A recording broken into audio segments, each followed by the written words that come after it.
أعوذ بالله من الشيطان الرجيم. بسم الله الرحمن الرحيم. وإذا مس الإنسان ضر دعا ربه منيبا إليه ثم إذا خوله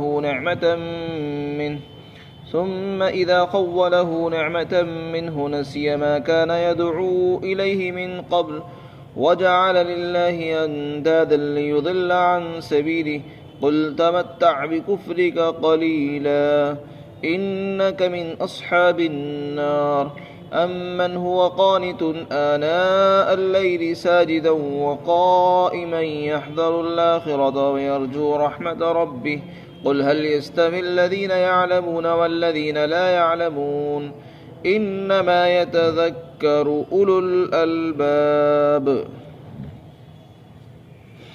اور جب انسان کو کوئی تکلیف پہنچتی ہے تو وہ اپنے پروردگار کو اس کی طرف متوجہ ہو کر پکارنے لگتا ہے، اور پھر جب اللہ تعالیٰ اس کو اپنی طرف سے کوئی نعمت عطا کرتا ہے تو وہ اس پریشانی کو بھول جاتا ہے جس کے لیے اللہ تعالیٰ کو اس سے پہلے پکار رہا تھا، اور بلکہ اللہ کے لیے شرک کرنے لگتا ہے تاکہ وہ اللہ کے راستے سے اور لوگوں کو گمراہ کرے. آپ کہہ دیجئے کہ تو اپنے کفر کے ذریعے سے تھوڑا سا فائدہ حاصل کر لے، اور یقیناً اس میں کوئی شک نہیں ہے تو جہنمی ہے. بھلا کیا یہ شخص اس شخص کے برابر ہو سکتا ہے جو راتوں میں اللہ کی عبادت کرتا ہے، کبھی سجدے میں کبھی قیام میں، اور آخرت سے ڈرتا ہے اور اپنے رب کی رحمت کا امیدوار ہے؟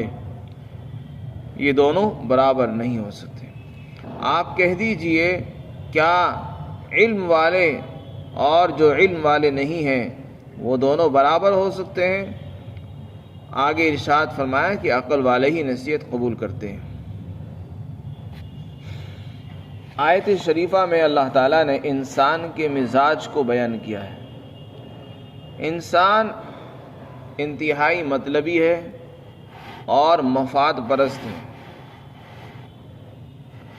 انسان کا معاملہ یہ ہے کہ جب اس پر پریشانی آتی ہے، کاروباری اعتبار سے پریشان ہو، گھریلو اعتبار سے پریشان ہو، کوئی مصیبت ٹوٹ جاتی ہے اور وہ مجبور پریشان لاچار ہو جاتا ہے، تو پھر اپنے دیوی دیوتاؤں کو، خداؤں کو بھی چھوڑ دیتا ہے.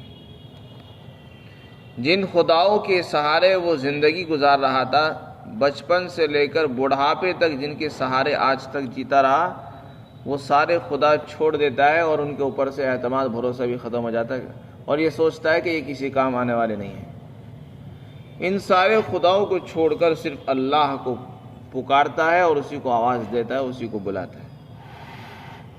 چنانچہ جب اللہ تعالیٰ اس کی مصیبت کو دور کر دیتے ہیں اور اس کو کوئی اور نعمت اپنی طرف سے انعام اور خوشحالی عطا فرما دیتے ہیں، تو یہ پھر اپنے پہلے والی حالت کو بھول جاتا ہے اور اللہ کو بھی بھول جاتا ہے. پھر وہی پہلی والی حالت پر لوٹ آتا ہے جہاں پہلے تھا. پہلے مشرک تھا، پہلے اللہ کی طرف سے غافل تھا، تو اب بھی اللہ کی طرف سے غافل ہو جاتا ہے اور شرک میں مبتلا ہو جاتا ہے، شرک کرنے لگتا ہے، خود بھی گمراہ ہوتا ہے، دوسروں کو بھی گمراہ کرنے لگتا ہے. یہ انسان کا مزاج ہے. حالانکہ ہونا تو یہ چاہیے جب اس کے بت اور اس کے باطل خدا اس کے کسی کام نہیں آ سکے اور اللہ کو پکارنے سے اس کی حاجت پوری ہوئی اور اس کی مصیبت ٹل گئی، تو اسے تو اللہ کے سامنے جھک جانا چاہیے تھا. مرتے دم تک اللہ تعالیٰ کی طرف متوجہ ہو جانا چاہیے اور اللہ پر ایمان لانا چاہیے تھا. لیکن جیسے ہی مطلب پورا ہوا، مقصد پورا ہوا، اللہ کو بھی بھول گیا، بلکہ صرف اتنا ہی نہیں کیا، اللہ کے ساتھ شرک اور شرکا بھی قرار دے دی. خود بھی گمراہ ہوا، دوسروں کو گمراہی پر لگا دیا. یہ سب سے بڑی ناشکری اور ناقدری ہے. انسان کو ایسا نہیں کرنا چاہیے، بلکہ اس کو یہ سوچنا چاہیے کہ یہ جو حالات میرے اوپر آ رہے ہیں ایک آزمائش ہے. مصیبت جب انسان پر آتی ہے، اللہ تعالیٰ انسان کو مصیبت اس لیے بھی دیتے ہیں تاکہ اس کو اپنی طرف متوجہ کریں. اللہ مصیبت دے کر انسان کو اپنی طرف لانا چاہتے ہیں، جب وہ آتا ہے اور مصیبت دور ہو جاتی ہے تو واپس پھر وہیں چلا جاتا جہاں پہلے تھا۔ تو اللہ تعالیٰ کا مقصد مصیبت بھیجنا نہیں تھا، مقصد اس کو اپنی طرف بلانا تھا۔ اب جب وہ آیا ہے تو اس کو اسی پر راستے پر جم جانا چاہیے تھا، لیکن اس نے ناقدری کر کے اللہ کو بھلا دیا ہے اور پھر شرک میں مبتلا ہو گیا۔ چنانچہ کفار مکہ کا بھی یہی حال تھا۔ قرآن کریم نے ایک جگہ فرمایا فَإِذَا رَكِبُوا فِي الْفُلْكِ دَعَوُا اللَّهَ مُخْلِصِينَ لَهُ الدِّينَ، کہ جب یہ مکہ کے کافر کشتیوں میں سوار ہوتے ہیں، سمندر کا سفر کرتے ہیں اور پھر سمندر میں طوفان آتا ہے اور کشتی ڈوبنے لگتی ہے، طوفان کے اندر ان کی کشتی پھنس جاتی ہے تو ان کو اپنی موت نظر آتی ہے، اس وقت یہ صرف اللہ کو بلاتے ہیں، اللہ کو پکارتے ہیں، آواز دیتے ہیں، اور عبادت اور بندگی صرف اللہ کے لیے ہوتی ہے۔ اس وقت کے 360 خدا بھی بھول جاتے ہیں، کون ہمارا خدا ہے، کون بارش کا رب ہے، کون مصیبت کا رب ہے، روزی کا رب کون ہے، سب بھول جاتے ہیں، صرف اللہ کو بلاتے ہیں۔ فَإِذَا رَكِبُوا فِي الْفُلْكِ دَعَوُا اللَّهَ مُخْلِصِينَ لَهُ الدِّينَ فَلَمَّا نَجَّاهُمْ إِلَى الْبَرِّ إِذَا هُمْ يُشْرِكُونَ، یہ دعا کرتے کہ اے اللہ ہمیں تو خشکی پر لگا دے، ساحل پر پہنچا دے، سمندر کے طوفان سے بچا لے۔ چنانچہ اللہ تعالیٰ ان کی پکار کو سن کر ان کی مصیبت کو دور کر دیتا ہے اور ان کو سمندر کے کنارے پر لگا دیتا ہے، یہاں تک کہ وہ خشکی پر آ جاتے ہیں اور نجات مل جاتی ہے۔ لیکن جیسے ہی ان کو نجات ملتی پھر دوبارہ سے پلٹ جاتے ہیں اپنی پرانی حالت پر۔ فَلَمَّا نَجَّاهُمْ إِلَى الْبَرِّ إِذَا هُمْ يُشْرِكُونَ، فوراً شرک کرنے لگتے ہیں، ذرا سی بھی دیر نہیں لگاتے۔ یہ سب سے بڑی ناشکری، ناقدری۔ فَلَمَّا نَجَّاهُمْ إِلَى الْبَرِّ إِذَا هُمْ يُشْرِكُونَ لِيَكْفُرُوا بِمَا آتَيْنَاهُمْ وَلِيَتَمَتَّعُوا فَسَوْفَ يَعْلَمُونَ، تاکہ اللہ کی انعامات کی ناشکری کرے، ناقدری کرے۔ اللہ تعالیٰ فرماتے ہیں ان کو ان قریب پتہ چل جائے گا۔ یہ انسان کا مزاج ہے، اس کو ایسا نہیں کرنا چاہیے۔ تو اللہ تعالیٰ فرماتے ہیں اے پیغمبر آپ اس انسان سے یعنی کافر سے کہہ دو کہ تو اپنے کفر کے ذریعے سے تھوڑا بہت فائدہ اٹھا لے، جو کہ زندگی تو اللہ نے طے کر دی ہے، جس کے لیے جتنا وقت اللہ نے لکھ دیا ہے اس کو تو اپنا وقت پورا ہی کرنا ہے، چاہے وہ کافر بن کر گزارے یا ایمان کی حالت میں اس کو گزارے، اس کو تو اپنا وقت اور ٹائم پورا کرنا ہی پڑے گا۔ اس لیے اپنے کفر کے ذریعے جو مزے کرنے ہو مزے کر لے، اس کے بعد تو تیرا جہنم میں جانا یقینی ہے، اس میں کوئی شک نہیں ہے، اور تو جہنمیوں میں سے ہے، یہ صاف طور سے اعلان کیا گیا۔ پھر اس کے بعد اللہ نے فرمایا کہ مومن اور کافر برابر نہیں ہو سکتے۔ جو آدمی ایمان لاتا ہے اللہ پر وہ آدمی جو اللہ کو نہیں مانتا، یہ دونوں برابر نہیں ہو سکتے، نہ دونوں کے درجے برابر ہیں، نہ دونوں کا انجام برابر ہے۔ ایک جنتی ہے، دوسرا جہنمی ہے، ایک کے لیے ہمیشہ کی راحت، دوسرے کے لیے ہمیشہ کی مصیبت ہے۔ بلکہ صرف مومن اور کافر کی بات ہی نہیں، مومن اور فاسق بھی برابر نہیں ہے۔ مومن اور صالح، جو آدمی نیک عمل کرتا ہے وہ، اور جو آدمی مومن تو ہے لیکن مومن ہونے کے ساتھ ساتھ گناہگار بھی ہے، اس کو فاسق کہتے ہیں۔ تو صالح اور فاسق یہ بھی برابر نہیں ہو سکتے۔ قرآن میں اللہ تعالیٰ نے اس کو بھی بیان فرمایا۔ اللہ تعالیٰ قرآن کریم میں فرماتے ہیں کہ یہ ایسا ہو نہیں سکتا کہ ہم متقی لوگوں کو فاسق اور فاجر کا درجہ دے دیں، اور جو لوگ مومن ہیں اور ان کو ہم مفسدین کی طرح قرار دے دیں۔ ام نجعل المتقین کالفجار، اللہ تعالیٰ قرآن میں فرما رہے ہیں جیسے متقی اور فاجر فاسق برابر نہیں ہو سکتے اور صالحین اور مفسدین برابر نہیں ہو سکتے، اسی طرح مومن اور کافر بھی برابر نہیں ہو سکتے۔ اسی طرح اللہ تعالیٰ نے آگے بڑھ کر فرمایا عالم اور جاہل بھی برابر نہیں ہو سکتے۔ جن کو اللہ نے علم دیا اور انہوں نے اپنے علم کے ذریعے سے اللہ کو پہچانا اور پھر اللہ کو اپنا رب مانا اور اس کی عبادت کی، وہ لوگ، اور اسی طرح وہ لوگ جو اللہ کو نہیں پہچانتے یا اللہ کو مانتے ہیں لیکن اس کی عبادت نہیں کرتے، شرک کرتے، وہ برابر نہیں ہو سکتے۔ تو عالم اور جاہل بھی برابر نہیں، مومن کافر بھی برابر نہیں، اور متقی اور فاسق اور فاجر بھی برابر نہیں ہو سکتے، صالحین اور فاسقین بھی برابر نہیں۔ فرمایا بھلا کیا یہ شخص اس شخص کے برابر ہو سکتا ہے جو راتوں کو یعنی رات کے اوقات میں سجدے میں اور کبھی قیام کے اندر اللہ کی عبادت کرتا ہو، یحذر الآخرۃ ویرجو رحمت ربہ، اور آخرت سے ڈرتا ہے اور اپنے رب کی رحمت کا امیدوار ہے۔ علماء نے اس آیت کریمہ کے تحت بیان فرمایا کہ اللہ تعالیٰ نے اس آیت شریفہ میں تہجد کی فضیلت بیان فرمائی ہے۔ تہجد کی نماز فرض نمازوں کے بعد سب سے افضل نماز ہے۔ حدیث شریف میں آتا ہے کہ فرض نمازوں کے بعد افضل ترین نماز وہ نماز ہے جو رات کے درمیانی حصے میں پڑھی جاتی ہے۔ یہ صالحین کا طریقہ ہے، انبیاء کرام کا طریقہ رہا ہے، صالحین کا طریقہ رہا ہے کہ وہ نماز رات کے وقت میں اللہ کے سامنے عبادت کرتے تھے۔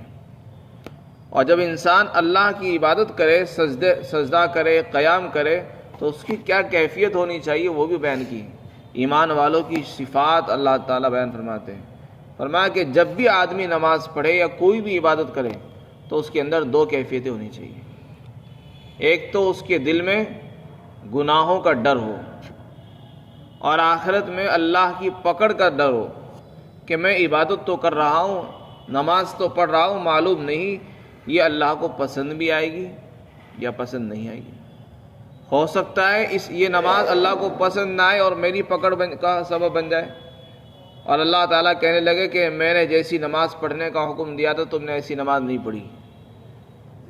تو اللہ کی پکڑ سے بھی ڈرتا رہے، جو بھی عمل کرے، چاہے زکوٰۃ دے، روزہ رکھے، نماز پڑھے، تلاوت کرے، تو یہ ڈر دل میں ہونا چاہیے کہ آخرت میں کہیں میری پکڑ نہ ہو جائے، کیونکہ اللہ نے جیسا حکم دیا تھا ہو سکتا ہے مجھ سے ایسا عمل نہ ہوا۔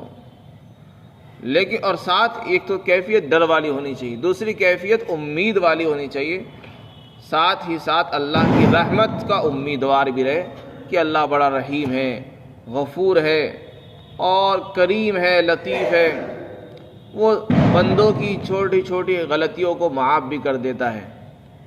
اس لیے دوسری طرف اللہ کی رحمت سے امید بھی رکھے کہ اللہ تعالیٰ اگر اللہ تعالیٰ کے حکموں میں کچھ کوتاہی مجھ سے ہوئی ہو تو اللہ مجھے اس کو معاف بھی کر سکتا ہے۔ تو اللہ کی رحمت کا امیدوار بھی رہے اور اللہ کی پکڑ سے ڈرتا بھی رہے۔ رحمت کا امیدوار اور اس کی پکڑ سے ڈرتے رہنا یہی انبیاء کی اور صالحین کی شان ہے، اور یہی ایمان کا تقاضا ہے۔ ایمان ڈر اور خوف کے درمیان رہتا ہے اور یہی ہونا بھی چاہیے۔ جن لوگوں کی یہ کیفیت ہوتی ہے وہ کامیاب ہو جاتے ہیں۔ ایک شخص حضرت انس رضی اللہ تعالیٰ فرماتے ہیں کہ آپ صلی اللہ علیہ وسلم ایک آدمی کے پاس تشریف لے گئے، ان کا آخری وقت چل رہا تھا، بیمار تھے۔ آپ نے پوچھا کہ تم اس وقت اپنے آپ کو کیسا محسوس کر رہے ہو؟ کہنے لگے کہ میں اپنے رب کی رحمت کا امیدوار ہوں، مجھے اپنے رب سے امید ہے کہ میں مروں گا تو مجھے اللہ اپنے رب سے امید ہے کہ میرے ساتھ اکرام کا معاملہ ہوگا، اچھا ہی معاملہ ہوگا، اور ساتھ ہی ساتھ اپنے گناہوں سے ڈرتا بھی ہوں، اللہ کی پکڑ کا بھی ڈر ہے مجھ کو۔ تو آپ صلی اللہ علیہ وسلم نے فرمایا کہ جس آدمی کی یہ کیفیت ہوتی ہے اللہ تعالیٰ اس کو اس کی امید کے مطابق اور اس کی نیت کے مطابق اس کو عطا فرما دیتے ہیں، اس کے ڈر کو دور فرما دیتے ہیں اور اس کو امن، چین، سکون عطا فرماتے ہیں۔ تو مومن کو یہی رہنا چاہیے کہ اللہ کی رحمت سے کی امید بھی رکھے اور اللہ کی پکڑ سے ڈرتا بھی رہے۔ صرف ڈرتے ہی ڈرتے رہنا یہ بھی ٹھیک نہیں ہے، اور صرف امیدیں باندھ کر رکھنا یہ بھی مناسب نہیں ہے۔ ایک آدمی بس گناہ تو کرتا رہے اور اللہ سے امید رکھے، گناہ کرے اور ڈرے نہ اور امیدیں رکھے، یہ بھی ٹھیک نہیں ہے، اور ہر وقت اللہ سے ڈرتے رہنا یہ بھی مناسب نہیں ہے۔ انسان میں دونوں کیفیتیں ہونی چاہیے۔ یہاں پر جن مومنین کی اللہ تعالیٰ صفات بیان فرما رہے ہیں ان کی دونوں خوبیاں بیان کی کہ وہ آخرت سے ڈرتے بھی ہیں اور اپنے رب کی رحمت کے امیدوار بھی ہیں۔ یہ لوگ راتوں کو عبادت کرتے ہیں، تہجد پڑھتے ہیں، رات کی تنہائیوں میں اللہ کے سامنے قرآن پڑھتے ہیں۔ اللہ کے رسول نے فرمایا کہ اللہ تعالیٰ کے نزدیک اس امت کے معزز لوگ اور باعزت لوگ شرفا وہ لوگ ہیں جو حاملین قرآن ہیں، جن کے سینوں میں قرآن ہے اور جو راتوں کو نماز پڑھتے ہیں۔ یہ دو صفتیں بیان کی۔ ایسے لوگ معزز لوگ ہیں، اللہ کی نظر میں ان کی بڑی عزت ہے۔ ایک تو ان کے سینوں میں قرآن، اور دوسرے قرآن کو راتوں میں اللہ کے سامنے پڑھنا۔ ان دو خوبیوں کی وجہ سے وہ اللہ کے معزز بن جاتے ہیں۔ آگے فرمایا کہ آپ یہ بھی بتا دو کہ جو لوگ علم والے ہیں اور جو لوگ علم والے نہیں ہیں، جو اللہ کو جانتے ہیں، اللہ کی جن کو معرفت حاصل ہے، وہ اور جو لوگ نہیں جانتے، دونوں برابر نہیں ہو سکتے۔ اور دیکھو، نصیحت تو صرف عقل مند لوگ ہی قبول کرتے ہیں، جن کے پاس عقل نہیں ہے وہ نصیحت حاصل نہیں کرتے۔ اور آج کے زمانے میں جو لوگ اپنے آپ کو عقل مند بتا رہے ہیں، دنیا میں نئے نئے سامان تیار کر دیتے ہیں، دنیا کی معلومات ان کو ہے، یعلمون ظاہرا من الحیات الدنیا وہم عن الآخرۃ ہم غافلون، کہ دنیا کی تو ہر معلومات ان کو ہے، دنیا کی ایک ایک چیز کے بارے میں انہیں علم ہے، لیکن آخرت کے بارے میں کچھ پتہ نہیں۔ تو ایسے لوگ عقل مند نہیں ہیں۔ ایسی عقل کا کیا فائدہ جس عقل سے اللہ کی معرفت حاصل نہ ہو؟ جو عقل انسان کو جنت کے راستے پر نہ لگا سکے وہ عقل نہیں ہے، وہ تو جہالت اور بیوقوفی ہے۔ عقل مند وہ ہے جو انسان اپنی آخرت کو سنوارے اور اپنی آخرت کو پہچان کر اس کے لیے کام کرے۔ فرمایا عقل والے لوگ ہی نصیحت قبول کرتے ہیں۔ اس میں بھی اللہ تعالیٰ نے ایمان والوں کی صفت بیان کی اور تعریف بیان کی ہے کہ جو لوگ ایمان لاتے ہیں اور اللہ کی عبادت کرتے ہیں وہ عقل والے ہیں۔ انہوں نے اپنی عقل کا صحیح استعمال کیا، اسی لیے تو نماز پڑھ رہے ہیں۔ اور جنہوں نے نماز نہیں پڑھی، ایمان قبول نہیں کیا، اس کا مطلب یہ ہے کہ ان کے پاس عقل تو ہے لیکن عقل کا صحیح استعمال نہیں ہے۔ عقل کو انہوں نے دنیا پر لگایا ہے، دنیا کو بنایا، دنیا کو سجایا ہے اور دنیا کو سیکھا، دنیا کو کمایا ہے، اس لیے وہ عقل نہیں ہے۔ وہ عقل مند کہلانے کی بھی لائق نہیں ہے۔ عقل مند کہلانے کے لائق وہ ہیں جنہوں نے اپنے رب کو رب مانا، خدا کا حکم پورا کیا ہے اور اس سے ڈرے ہیں اور اسی کے لیے کام کر رہے ہیں۔ اللہ تعالی ہم سب کو بھی اولو الالباب یعنی عقل مند لوگوں میں شامل فرمائے۔ وآخر دعوانا